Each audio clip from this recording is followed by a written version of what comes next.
20 বৎসরের রক্তক্ষয়ী যুদ্ধে পৃথিবীর সুপার পাওয়ার আমেরিকাকে তালিবান শুধু যুদ্ধেই হারায়নি, পশ্চিমী দুনিয়া তথা ইউরোপ এবং আমেরিকার সুদীর্ঘকাল ধরে প্রতিষ্ঠিত সুদভিত্তিক যে অর্থনীতি, সেই অর্থনীতির বিকল্প সুদমুক্ত ইসলামিক ইকোনমিকে পৃথিবীতে যে দাঁড় করানো যায় এবং সুদমুক্ত ইসলামিক অর্থনীতি যে শক্তিশালী অর্থনীতি একটি দেশকে খাদের কিনারা থেকে 5 বছরের মধ্যে পৃথিবীর অন্যতম শক্তিশালী অর্থনৈতিক রাষ্ট্র গড়ে তোলার যে জয়যাত্রা শুরু করেছে আফগানিস্তান, সেই অলীক গল্প আপনাদের সামনে আজকে তুলে ধরার চেষ্টা করব। কোন অলীক জাদুতে তালিবান সরকার, যে সরকারকে রাশিয়া ছাড়া পৃথিবীর কোনো দেশ বৈধতাই দেয়নি, সেই তালিবান সরকার একটি সর্বহারা দরিদ্র ক্ষুধাপীড়িত আফগান জাতিকে নিয়ে, যে দেশে প্রাকৃতিক কোনো নদী নেই এবং পাহাড়ে ঘেরা অসমতল একটা দেশ, দেশের অধিকাংশ মাটি অনুর্বর, চাষের অনুপযুক্ত, সেই দেশকে কিভাবে মাত্র 6 বৎসরের ব্যবধানে গোটা দেশে রাস্তাঘাট, রেল লাইন, কৃত্রিম নদী খনন, একাধিক সুবৃহৎ প্রকল্পকে বাস্তবায়নের কাজে এগিয়ে গেছে তালিবান সরকার। এবং খুবই গুরুত্বপূর্ণভাবে ওয়ার্ল্ড ব্যাংক কিংবা ওয়ার্ল্ড মনিটারি ফান্ড পশ্চিমী দুনিয়ার কাছ থেকে কোনো রকম টাকা সুদে না নিয়ে, বিদেশি কোনো অর্থনৈতিক সাহায্য ছাড়া, বিদেশি প্রযুক্তি ছাড়া, দেশীয় প্রযুক্তি, দেশীয় টাকার উপরে ভর করে একটা দেশ 5 বছরে ইতিহাস তৈরি করেছে। কোন ইতিহাস?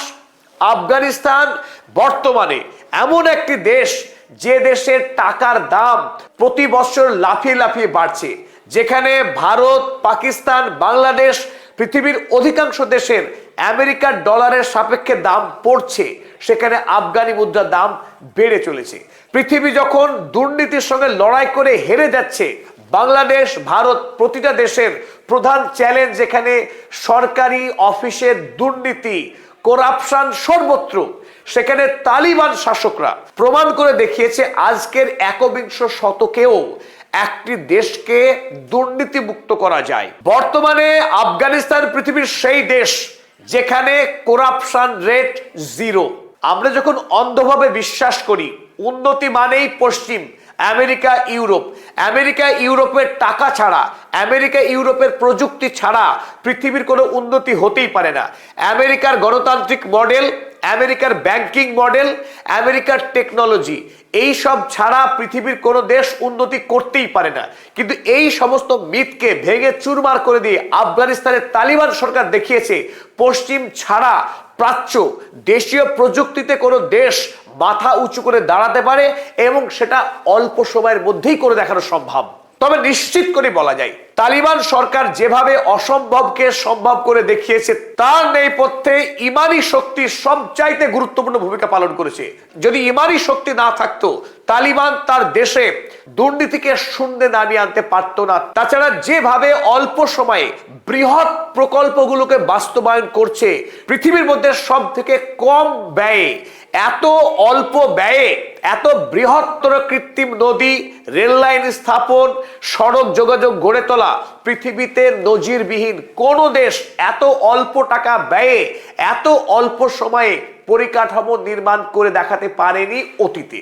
আসুন এবার দেখে নিই তালিবান সরকারের কয়েকটা ম্যাজিকের ঝলক। আমি প্রফেসর আব্দুল হালিম, চলুন শুরু করা যাক। 2021 সালের আগস্ট মাসে যখন আমেরিকার সৈন্যরা তালিবানের হাতে মার খেয়ে মধ্যরাতে বাগরাম এয়ারবেস ছেড়ে চোরের মতো পালিয়ে গেল, রাতারাতি তালিবান আফগানিস্তানের শাসনভার গ্রহণ করলো। কিন্তু সবাই ধরে নিয়েছিল তালিবান এই দেশ চালাতে পারবে না, তাদের দ্বারা দেশ চালানো সম্ভব না। তারা গেরিলা যুদ্ধ করে মার্কিনদের হারাতে পারলেও সরকার তারা চালাতে পারবে না। কিন্তু সেই অসম্ভবকে কিভাবে সম্ভব করলো দেখুন। 2021 সাল যখন ভারতের রুপি ডলারের সাপেক্ষে দাম ছিল 74 টাকা, সেখানে আফগানি মুদ্রার দাম ছিল প্রায় 77 টাকা প্রতি ডলারে। ভারতীয় রুপি যখন ধারাবাহিকভাবে ডলারের সাপেক্ষে সস্তা হয়েছে, সেখানে আফগানি মুদ্রা ভারতের থেকে সস্তা ছিল যে মুদ্রা, সেই মুদ্রা এখন ভারতের থেকে 1.5 গুণ দামি এই মুহূর্তে তালিবান সরকারের আফগানি মুদ্রা। যদি কোনো দেশের মুদ্রার দাম বাড়তে থাকে তাহলে সেই দেশ সীমাহীন লাভবান হবে, কারণ বিদেশ থেকে পণ্য আমদানি করা সেই দেশের পক্ষে সহজতর এবং সস্তায় বিদেশ থেকে পণ্য কিনে দেশের মানুষের অভাব পূরণ করতে পারবে। আর সেই কাজ এখন করে চলেছে আফগানিস্তান, যেখানে পৃথিবীর অন্য দেশে ধারাবাহিক দ্রব্যমূল্য বৃদ্ধি হচ্ছে। দ্রব্যমূল্য বৃদ্ধির সঙ্গে সাধারণ মানুষ এটাই উঠতেই পাচ্ছেন না। নিত্য প্রয়োজনীয় চাল, ডাল, ঔষধ, জামা কাপড়, বিদ্যুৎ কিনতে গিয়ে যখন পৃথিবীর অধিকাংশ দেশ হিমশিম খাচ্ছে, সেখানে আফগানিস্তানে হচ্ছে উল্টোটা, অর্থাৎ জিনিসপত্রের দাম প্রতি বছর ধারাবাহিকভাবে কমছে। ইনফ্লেশনের জায়গায়, মুদ্রাস্ফীতির জায়গায় মুদ্রা হ্রাস হচ্ছে, অর্থাৎ দাম কমছে। এখানে একথাও সত্য যে আফগানিস্তান এখন একটি দরিদ্র দেশ, দেশের বড় অংশের মানুষ এখনো দারিদ্র্য সীমার নিচে বাস করে এবং খাদ্য সংকটের শিকার আফগানিস্তান। কিন্তু বিগত 5 বছর সময়ের মধ্যে আফগানিস্তান যেভাবে উন্নতির পথে এগিয়ে চলেছে এবং যেভাবে পরিকাঠামো খাতে বিপুল পরিমাণের বিনিয়োগ করছে, রাষ্ট্র নির্মাণের কাজ চলছে, তাতে অল্প সময়ের ব্যবধানে আফগানিস্তান পৃথিবীর অন্যতম শক্তিশালী রাষ্ট্র হওয়ার পথে এগোচ্ছে। ভারতবর্ষ, বাংলাদেশ বা এই উপমহাদেশের অধিকাংশ দেশে রাজনৈতিক নেতারা যখন ভাতা ডোল দিয়ে দেশের কোষাগারের টাকাকে নষ্ট করছে এবং পরিকাঠামো নির্মাণকে সম্পূর্ণরূপে উপেক্ষা করছে, অবহেলা করছে, সেখানে আফগানিস্তান দেশের মানুষকে সস্তায় ভাতা বিলি না করে যে বিচক্ষণতা নিয়ে তারা এগিয়ে চলেছে, তাতে অচিরেই আফগানিস্তান অর্থনৈতিকভাবে, খাদ্যের দিক থেকে, প্রযুক্তির দিক থেকে তারা একটা স্বনির্ভর জাতি হবে, তাতে কোনো সন্দেহ নেই। উন্নততর প্রযুক্তিকে কাজে লাগিয়ে চীন তার বৃহত্তর দেশের যে বন্ধুর ভূপ্রকৃতি, সেই প্রকৃতিকে হার মানিয়েছে চায়না। ওই একই রকম কাজ তালিবান সরকার আফগানিস্তানে বাস্তবায়িত করে দেখিয়েছে। তাদের কাছে লিমিটেড রিসোর্স, খুবই অল্প পরিমাণ টাকা এবং দেশীয় প্রযুক্তি কাজে লাগিয়ে যে কাজ চীন করেছে, সেই কাজ আফগানিস্তান করে দেখালো। এটা বড় আশ্চর্যের বিষয়। প্রকৃতি যেখানে রুক্ষ, আফগানিস্তানে কোনো নদী নেই। আফগানিস্তানে একমাত্র বড় নদী যে কেবলমাত্র আফগানিস্তানকে স্পর্শ করেছে মাত্র, তাজিকিস্তান হয়ে এই আফগানিস্তান ছুঁয়ে তারপর এই নদী উজবেকিস্তান হয়ে তুর্কমেনিস্তান দিয়ে বেরিয়ে গেছে। আফগানিস্তানের নদী না থাকার ফলে বিস্তীর্ণ অঞ্চল অনুর্বর এবং কৃষিকাজের অনুপযুক্ত, ফলে দেশে খাবারের ব্যাপক সংকট এবং যোগাযোগ ব্যবস্থাও অত্যন্ত কঠিন। এই সমস্যার সমাধান করবার জন্য এই মুহূর্তে আফগানিস্তান একটি অলিক প্রকল্পকে বাস্তবায়ন করেছে। প্রায় 285 কিলোমিটারের একটি দীর্ঘ কৃত্রিম নদী খনন করে ফেলেছে আফগানিস্তান, যে নদী এই আফগানিস্তানের বাল্ক প্রদেশ থেকে সোজা 285 কিলোমিটার পথ পাড়ি দিয়ে ফারিয়াব অঞ্চলে এসে শেষ হয়েছে। প্রায় 300 কিলোমিটার ব্যাপী এই দীর্ঘ কৃত্রিম নদী, যার প্রস্থ কোথাও 100 মিটার, কোথাও 150 মিটার। এই বিপুল পথ যখন এই নদী পাড়ি দেবে, দুই পাড়ের 550 লক্ষ হেক্টর কৃষি জমি তখন চাষের উপযোগী হবে। এই দুই পাড়ে বিপুল পরিমাণের কৃষি কাজ হবে, ফলে আফগানিস্তান খাদ্যের ব্যাপারে স্বয়ংসম্পূর্ণ হয়ে উঠবে এবং লক্ষ লক্ষ মানুষ তারা কাজ পাবে, তাদের জীবিকা পাবে। এবং তাৎপর্যপূর্ণ বিষয় এই নদী খননের কাজ শুরু হয়েছিল 2022 সালে। 2022 সালে কাজ শুরু হয়েছিল, টার্গেট ছিল শেষ হবে 2028 সালে, কিন্তু 2024 সালে এসেই 90% কাজ শেষ করেছে তালিবান সরকার। এটা পৃথিবীতে রেকর্ড। ধার্য সময়ের আগে কাজ সম্পন্ন করেছে এ বেনজির, বরং নির্ধারিত সময়ের পরে কাজ সম্পন্ন হয়। সেখানে আফগানিস্তান নির্ধারিত সময়ের অন্তত 2 বছর আগে এই কাজ শেষ করে বলে ধারণা।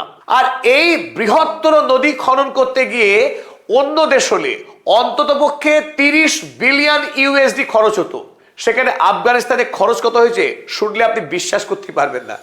1 বিলিয়নও হয়নি, কেবলমাত্র 645 মিলিয়ন মতো খরচ হয়েছে এখন পর্যন্ত, যার লক্ষ্যমাত্রা এই 645 মিলিয়ন থেকে বড় জোর খুব বেশি হলে 1 বিলিয়ন ইউএসডি খরচ হবে এই নদী খনন করতে। যেখানে সুয়েজ ক্যানেল খরচ করতে গিয়ে আমেরিকা, ইউরোপের তাবড়তোড় ইঞ্জিনিয়ার দীর্ঘ সময় প্রচুর খরচ করে সেই কাজ সম্পন্ন করেছিল গোটা ইউরোপ, আমেরিকা, মিশর মিলে। আর এই দুরূহ কাজ আফগানিস্তানের ভূপ্রকৃতিকে পরাস্ত করে আফগানি ইঞ্জিনিয়ারের প্রকৌশলে সাধারণ আফগানি যুবক তারা এই কাজ ইতিমধ্যেই প্রায় সম্পূর্ণ করার পথে। যদি দেশের মানুষের দেশপ্রেম না থাকে, সততা না থাকে, নিষ্ঠা না থাকে, এই কাজ কি সম্ভব? 285 কিলোমিটার বিস্তৃত খোসটেপা কৃত্রিম নদী যখন পুরোটা চালু হবে, আফগানিস্তানের পরিবহন, কৃষিকাজ আমূল বদলে যাবে।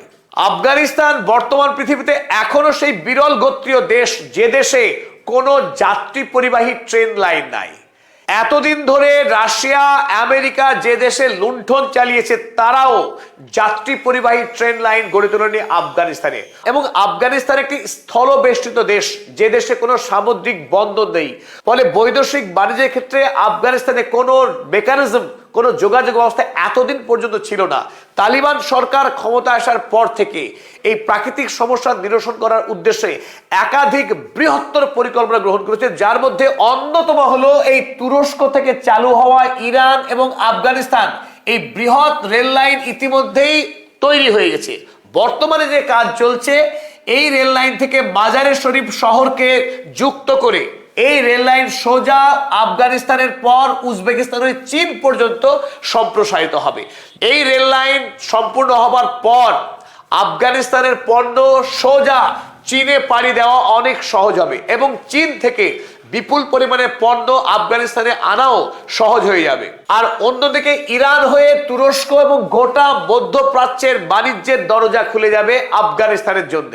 অন্যদিকে অপর গুরুত্বপূর্ণ রেল যোগাযোগ, যার কাজ শুরু হয়েছে উজবেকিস্তানের তেরমেজ শহর থেকে সোজা আফগানিস্তানের মাজারি শরীফ হয়ে কাবুল দিয়ে সোজা পাকিস্তানের পেশোয়ার পর্যন্ত সম্প্রসারিত হবে এই রেল লাইন, যার আসল নাম হচ্ছে ট্রান্স আফগানিস্তান রেল লাইন, যাকে সহজে আফগানিস্তানের মানুষ কাবুল করিডোর নামে চেনে। এই করিডোরের নির্মাণের কাজ সম্পূর্ণ হওয়ার পর গোটা আফগানিস্তানের মধ্যে পণ্য পরিবহন, এমনকি ওদিকে উজবেকিস্তান এদিকে পাকিস্তান পর্যন্ত পণ্য পরিবহনের এক নতুন দরজা খুলে যাবে। বিশ্ব বাণিজ্যের ক্ষেত্রে আফগানিস্তান সরাসরি অংশগ্রহণ করার সুযোগ পাবে, যে সুযোগ থেকে এতদিন বঞ্চিত ছিল আফগানিস্তানের মানুষ এবং আফগানিস্তানের বণিকেরা। ফলে আফগানিস্তানের অর্থনৈতিক কর্মকাণ্ড, অর্থনৈতিক প্রগতি আরো বিপুল ত্বরান্বিত হবে। আফগানিস্তানে যে দারিদ্র, খাদ্য সংকট, যে সমস্যাগুলো রয়েছে সেই সমস্যা অচিরেই মিটে যাবে। একথা হলফ করে বলা যায়, আগামী 10 বছরের মধ্যেই আফগানিস্তান অর্থনীতি, কৃষি, প্রযুক্তি এবং আন্তর্জাতিক বাণিজ্যে এশিয়ার মধ্যে একটি অন্যতম শক্তিশালী রাষ্ট্রে রূপান্তর হবে। রেল লাইনের পর এই মুহূর্তে তালিবান সরকার দ্বিতীয় গুরুত্বপূর্ণ লক্ষ্যমাত্রা ধার্য করেছে। সেটা কি? আফগানিস্তানের সমস্ত গুরুত্বপূর্ণ শহরগুলোকে সড়ক পথে যোগাযোগ গড়ে তোলা। যে কাজ ভারতবর্ষে সোনালী চতুর্ভুজ প্রকল্পে কলকাতা, নিউ দিল্লি, মুম্বাই, চেন্নাই 4টে বড় শহরকে যেভাবে জুড়ে দেওয়া হয়েছিল, এবং এই প্রকল্পের পর ভারতবর্ষের আভ্যন্তরীণ বাণিজ্য যেভাবে ত্বরান্বিত হয়েছিল সেটা ইতিহাস। একই কাজ আফগানিস্তানে হচ্ছে। এখন এই কাবুল শহর থেকে শুরু হচ্ছে একটি রিং রোড, যে রিং রোড গোটা আফগানিস্তানকে এখন বৃত্তাকারে ঘিরে ফেলবে। কাবুল থেকে শুরু করে এই রোড মাজারি শরীফ হয়ে তারপর মেইমানার মধ্য দিয়ে সোজা হেরাট, এবং হেরাটের পর এই রাস্তা কান্দাহার হয়ে গজনি এবং তারপর আবার কাবুল এসে স্পর্শ করবে। এবং এই মেন রোডকে স্পর্শ করবে দেশের ভেতর থেকে আসা অসংখ্য ছোট ছোট সড়ক। ফলে গোটা দেশ কানেক্টেড হবে, গোটা দেশ সংযুক্ত হবে এই সড়ক পথে। অন্যদিকে অপর বৃহত্তম চ্যালেঞ্জ আফগানিস্তানের আজ পর্যন্ত বিদ্যমান, যা হলো বিদ্যুৎ সংকট। দেশের এখনো 60% পরিবারে কোনো বিদ্যুৎ সংযোগ পৌঁছায়নি। মানুষ অন্ধকারে এখনো আদিমভাবে তারা জীবনযাপন করতে বাধ্য হয়।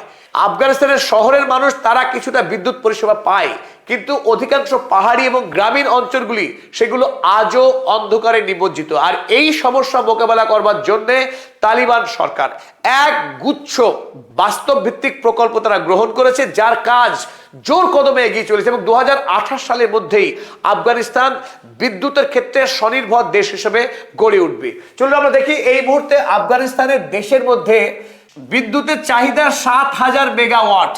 7000 মেগাওয়াট যেখানে বিদ্যুতের চাহিদা, দেশে এখন সাপ্লাই রয়েছে মাত্র 1500 মেগাওয়াট। দেশের অভ্যন্তরে 5,500 মেগাওয়াটের বিদ্যুৎ ঘাটতি। আর এই ঘাটতি মেটাবার জন্য ইতিমধ্যেই তালিবান সরকার জলবিদ্যুৎ প্রকল্পে তারা লক্ষ্যমাত্রা রেখেছে 2040 মেগাওয়াট। সালমা নদীবাঁধ, তরি নদীবাঁধ, এই সমস্ত নদীবাঁধ থেকে বিপুল পরিমাণের বিদ্যুৎ উৎপাদন হওয়ার সম্ভাবনা রয়েছে, যে কাজ জোর কদমে চলছে। অন্যদিকে আফগানিস্তান যেহেতু পাহাড়ি দেশ, সেখানে প্রচুর পরিমাণে প্রাকৃতিক গ্যাস পাওয়া যায়। সেই প্রাকৃতিক গ্যাস পুড়িয়ে ইতিমধ্যে বিদ্যুৎ উৎপাদনের কাজ শুরু হয়েছে। লক্ষ্যমাত্রা প্রায় 3700 মেগাওয়াট বিদ্যুৎ উৎপাদনের লক্ষ্য রয়েছে এই প্রাকৃতিক গ্যাস থেকেই। অন্যদিকে কয়লা, আফগানিস্তানে বিপুল পরিমাণে কয়লার ভান্ডার রয়েছে। সেই কয়লা উত্তোলন শুরু করেছে তালিবান সরকার এবং সেই কয়লা থেকে থার্মাল পাওয়ার প্ল্যান্ট অর্থাৎ তাপবিদ্যুৎ কেন্দ্র শুরু করেছে এবং এই ক্ষেত্রে লক্ষ্য 2600 মেগাওয়াট আফগানিস্তানে তাপবিদ্যুৎ উৎপাদন করবার। সর্বশেষে নবায়নযোগ্য জ্বালানি সৌর শক্তি উৎপাদনের লক্ষ্যমাত্রা ধার্য করেছে 700 মেগাওয়াট। চীনের সঙ্গে একাধিক চুক্তি সম্পাদিত হয়েছে এবং তারা আফগানিস্তানে এই সৌর বিদ্যুৎ উৎপাদনের কাজ ইতিমধ্যেই তারা শুরু করেছে। ফলে যে পরিমাণ লক্ষ্যমাত্রা তারা রাখা হয়েছে, 9,000 মেগাওয়াটের লক্ষ্যমাত্রা রেখে কাজ করছে আফগানিস্তানের তালিবান সরকার। ফলে আগামীতে 2028 সালের মধ্যেই দেশ তো বিদ্যুতের স্বয়ংসম্পূর্ণ হবেই, এমনকি উদ্বৃত্ত বিদ্যুৎ উৎপাদন হবে আফগানিস্তানে, যে বিদ্যুৎ আগামী দিনে কারখানা সম্প্রসারণের ক্ষেত্রে, নতুন কারখানা স্থাপনের ক্ষেত্রেও এই বিদ্যুৎ কাজে আসবে। দেশের শিল্পায়নের গতিমাত্রা বৃদ্ধি পাবে। কিন্তু এত কিছু ভালোর মধ্যেও আফগানিস্তানে একটি মারাত্মক অভিশাপ এখনো লুকিয়ে রয়েছে আফগান সমাজে। কি সেটা? আফগানিস্তানে এই মুহূর্তে তালিবান সরকার ক্ষমতায় আসার পর আফগানিস্তানের 12 বছর বয়স পর্যন্ত মেয়েরা স্কুলে যেতে পারে, কিন্তু 12-র পর হাই স্কুল, কলেজ, বিশ্ববিদ্যালয় মেয়েদের দরজা বন্ধ। মেয়েদের লেখাপড়ার অধিকারকে কেড়ে নিয়েছে এই তালিবান সরকার। তাদের দাবি যে তারা দেশ জুড়ে পরিকাঠামো তৈরি করছে, উপযুক্ত পরিকাঠামো তৈরি করবার পর সেখানে মেয়েদের জন্য স্কুল কলেজ খুলে দেওয়া হবে। মেয়েদের লেখাপড়ার অধিকার আফগানিস্তানের তালিবান সরকার দেবে। তারা মনে করে মেয়েদের পড়াশোনা করার অধিকার আছে, কিন্তু তালিবান সরকারের এই দাবিকে আমরা কিন্তু মেনে নিতে পারছি না। কারণ ইতিমধ্যেই বিগত 6 বৎসরে প্রায় 24 লক্ষ মেয়ে তারা লেখাপড়ার সুযোগ থেকে বঞ্চিত হয়েছে। এই এতগুলো প্রজন্মকে যদি তালিবান সরকার নিরক্ষর করে রাখে, উচ্চ শিক্ষা থেকে বঞ্চিত করে, আগামী দিনে উন্নততর আফগানিস্তান গড়ার যে স্বপ্ন তালিবান দেখছে এবং বিশ্বকে দেখাচ্ছে, সেই স্বপ্ন কিন্তু ব্যাহত হবে। অর্ধেক সংখ্যক মানুষ নারী, আর সেই নারীকে যদি উচ্চ শিক্ষা থেকে বঞ্চিত রাখে তালিবান, তা আফগানিস্তানের জন্য কিন্তু শুভ নয়, মঙ্গল নয়। তাই আমরা চাইবো, গোটা পৃথিবীর মানুষ চাইছে যে তালিবান সরকার দ্রুততার সঙ্গে মেয়েদেরকে শিক্ষার আঙিনায় আনুক, উচ্চ শিক্ষার অধিকার দিক, যাতে করে পুরুষ এবং নারী বৈষম্য মুক্ত ভাবে তারা শিক্ষার অধিকার পাবে, তারা কাজের সুযোগ পাবে এবং আফগানিস্তানের উন্নতিকে দ্বিগুণ গতিতে ত্বরান্বিত করবে এই আফগানি জনতা, আফগানি নারী, আফগানি পুরুষ নির্বিশেষে। এটা আমাদের প্রত্যাশা, এটা শুভ সমাজের প্রত্যাশা।